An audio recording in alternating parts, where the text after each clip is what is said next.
جماهير الأهلي، جه اليوم اللي كنتوا مستنيينه. صفقة الميركاتو الشتوي الأولى للنادي الأهلي وصلت القاهرة. النجم السلوفيني ناجيك جراديشار.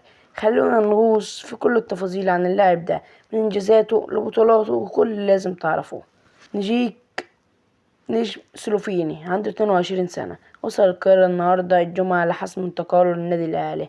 جراديشار بيلعب كمهاجم، وكان متألق في الدوري المجري مع فريقه في ريفير. خلونا نشوف ايه اللي قدمه اللاعب ده خلال مسيرته لحد دلوقتي.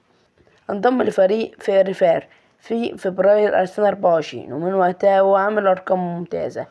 الموسم الحالي لعب 22 مباراة في مختلف البطولات، سجل 8 أهداف وصنع 4 أهداف. بيتصدر المركز الثاني في قائمة هدافي الدوري المجري برصيد 7 أهداف، بفارق هدف واحد عن المركز الأول. جراديشار شارك مع منتخب سلوفينيا في مباراة ودية ضد أمريكا وسجل هدف. نيجي بقى على المعلومات الشخصية عن اللاعب ده. تاريخ الميلاد 6 أغسطس 2002.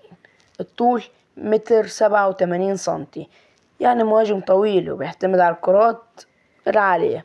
المركز الأساسي مهاجم، وبيجيد اللعب بالقدم اليمنى. قيمة التسويقية الحالية 800 ألف يورو حسب موقع ترانسفير ماركت. نيجي على تفاصيل الصفقة. الأهلي دفع $1,000,000 لضم جراديشار. اللاعب هيحصل على راتب 700 ألف دولار في السنة. بطولاته والمشاركة الدولية. جراديشار لعب دور كبير في فريقه بالدوري المجري، اللي بيعتبر واحد من الدوريات الصاعدة في أوروبا.